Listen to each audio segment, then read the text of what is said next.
Energy's coming way down, and when energy comes down, everything else follows. That's what started this onslaught of inflation, that the greatest we've ever had in our country. We had the greatest inflation over the list, and it actually, we had almost no inflation. And that carried on for 2 years into there. I used to say his, now I say there. But nobody even really knows who our president is, if you want to know. Who's our president? Who is he? Nobody, we're not sure who the president is. Yeah. It sounds good. Thank you. But the inflation, it carried on for almost 2 years into there. We had a solid no inflation. It was solid, and then it exploded because what they did was the energy, and also what they did, just almost as importantly, was they spent like nobody's ever spent. They went crazy, and the Green New Scam, and they were spending on things that didn't help the country, and it also drove. So between the energy and the spending, the inflation went up, and food prices came with it, and rent came with it, everything came with it. And we had, I think, the worst inflation we've ever had, and we're going to bring it down. So we're going to bring it down with energy and interest rates. The interest rates are going to come down, but first we're going to get, and here's a statement that I make to you tonight. We are going to have energy. We have more liquid gold, I call it. You've heard that said, liquid gold, that's oil and gas. We have more oil and gas, liquid gold, than any country in the world, including Saudi Arabia and Russia. And we're going to bring it down. We're going to bring your energy bills down, and also for business where they can employ people. But we're going to bring the energy down by 50% in the first 50% in the first 12 months. And when we do that, everything else is going to follow. Everything follows the energy. And because we have so much, they don't drill, they go to Venezuela. We buy oil from Venezuela. What's that all about? And we have more than anybody else in the world. Think of it. Saudi Arabia doesn't have as much. Russia doesn't have as much. And we're going to other countries. We're going to drill, and we're going to take it out. Your energy bills will be 50% lower 1 year from January 20th. 1 year from January 20th, okay? And that's going to have a huge impact, okay? Thank you. Say hello to your son. Thank you. Very good. Good job. Thank you. Well, I think that everybody is ready to get those prices at the pump down. And one thing I found out is 84% of all the cars that these good people made, and 84% of the cars sold in 2023 were gas-powered cars. And we need to get that price down. So it's a good point. Look, they have an electric mandate. Every car is going to be electric. They say, I will terminate that. No. And you have to understand, Elon endorsed me with the strongest endorsement, and we love him, and he's great. And by the way, the Tesla is amazing, but not everybody should have an electric car. It might be 7 or 8% of the market, and then you also want hybrids, and you want to have pure gasoline-driven powered cars. We're going to have everything. The new one is hydrogen. There's one problem. Do you know what the problem is? They blow up. You'll be to the other side of the arena, and you won't feel too good. So until they fix that problem, I'm going to pass personally. If you'd like one, you can buy one, but I'm going to pass. But you've got to have alternatives and choices. That's what the country's all about. And we're not going to have, I will end the electric mandate on day one of the administration. Okay? That is great. I tell you what, if we can get you back to drilling on day one and then get that inflation down, and our audience might not know this, when you left office, inflation was 1.4%. Today, the cumulative inflation rate is 20.3%. And there you see former President Trump being interviewed and hosted by Senator Marsha Blackburn at a town hall in Michigan. in Warren, Michigan. It's a suburb of Detroit. You can continue watching this town hall live at ntd.com/live. In the meantime, control of the Senate will be decided on November 5th. 3 toss-up races could determine whether Republicans or Democrats control the upper chamber of Congress. Our Washington correspondent, Luis Martinez, has more on this story.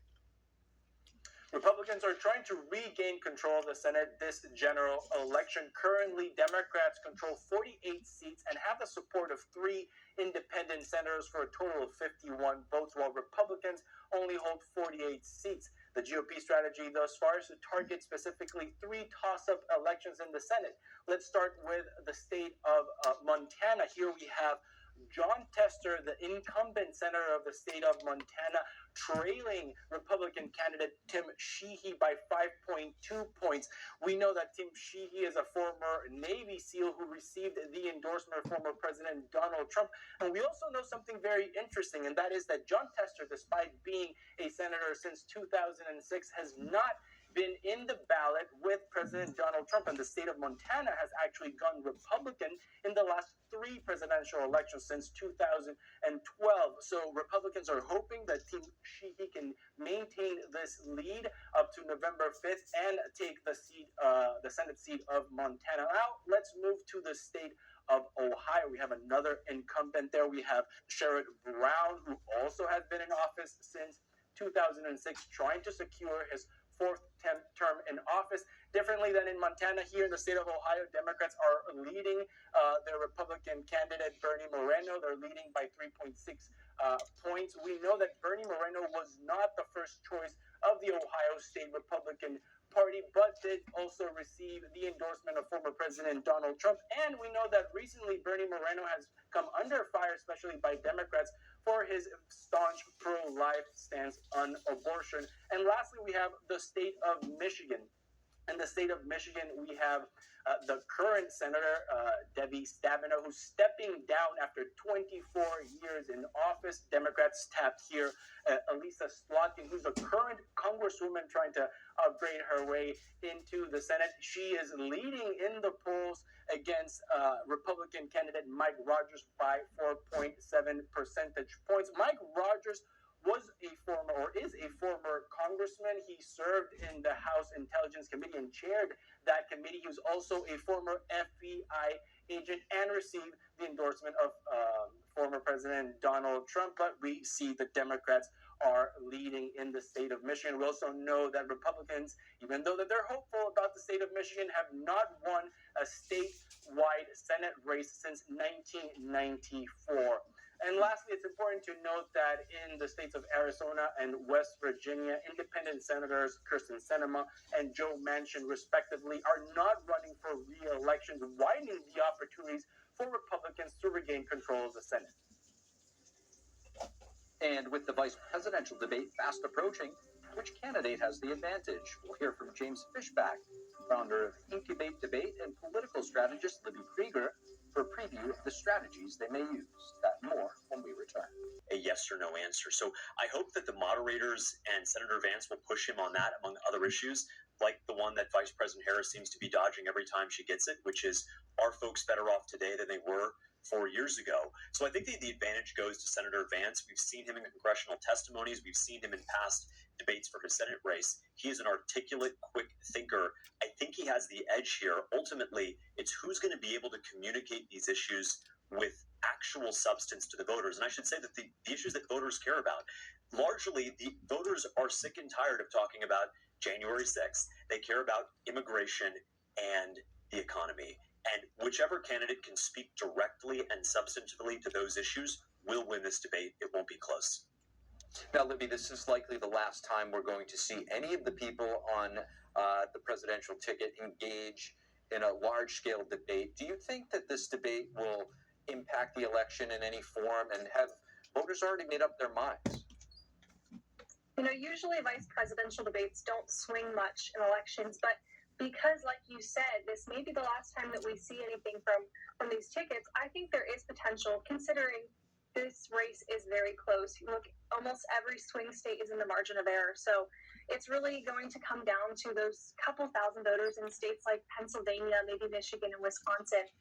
So I do think this debate could have an impact. And the Walz-Harris ticket, they really are desperate to make sure this race is about popularity rather than policy, because just like James said, immigration and the economy are the issues that voters really care about, and the Trump-Vance ticket is much better positioned to speak on those issues with substance.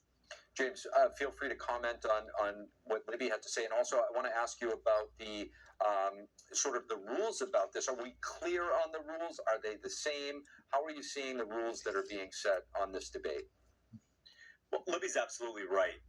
President Trump and Senator Vance are in a much better position. They aren't the incumbents, unlike Kamala Harris, to speak about the failures of the economy, record inflation, record immigration. And so that favors them. To the rules of this debate, I just hope they won't be the unique debate style. I've been doing debate now for 15 years as a student, a coach, and now the leader of Incubate Debate. I've never seen the debate format we saw 2 weeks ago with Harris and Trump.